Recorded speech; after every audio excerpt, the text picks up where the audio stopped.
6 million is a huge number. That's how many pebbles students at the Goodwin Learning Center are collecting. Our children in the school could not imagine what 6 million looked like. We all knew it was a very big number, but to actually know what it would look like. The students choose pebbles because in Jewish tradition, a pebble is placed on the gravesite of a loved one who has passed away.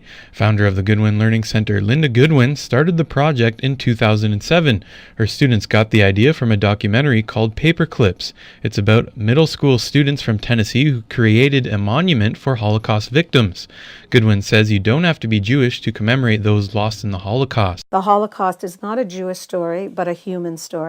So we look at the Holocaust as representing for us a way to teach tolerance and acceptance of others and to promote peace. Peace is a huge philosophy of our school. We work on the 10 most employability skills, which are under the umbrella of respect. And what is this fossil closely related to? Liam? Dinosaurs? Each student has their own reason for why the project is important to them. A few had some moving things to say. I feel that what we're doing is something that people are going to remember, and not to pick at the little things in life, because that's how wars happen. Because it's been the world sort of one giant step closer to peace in a way. Once the world knows what 6 million looks like, they won't fight anymore. They'll realize, wow, this is a big thing. We should stop.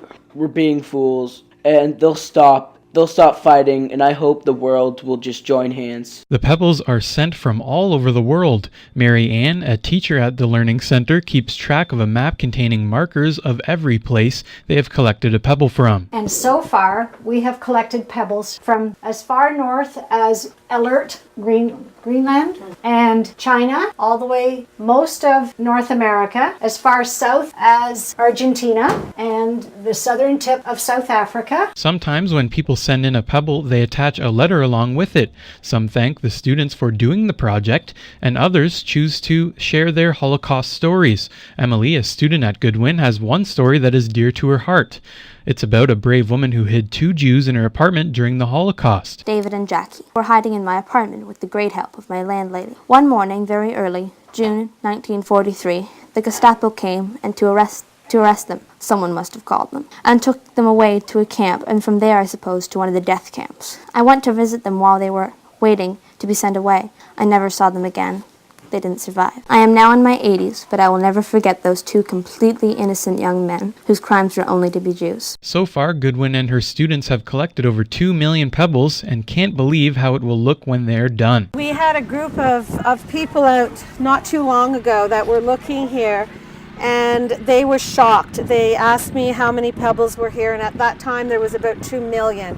And they said, oh my goodness, 2 million. It already looks like 6 million. Because there were just so many. And so again, it's very hard for us to imagine that enormity of that number and what it will mean. Once they have reached their goal of 6 million pebbles, a memorial path will be built so the students can have an area to sit and think about what's happened. The area will have pebbles on site where the children can read stories about the Holocaust. We are hoping, one of our students had an amazing idea, which was a fountain.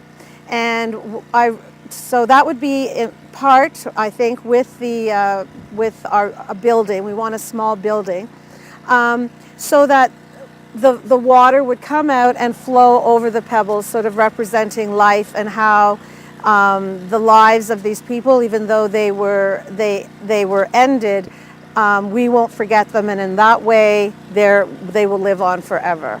Okay, get in there, Malcolm. For Quinte Chronicle, I'm Matthew Burns.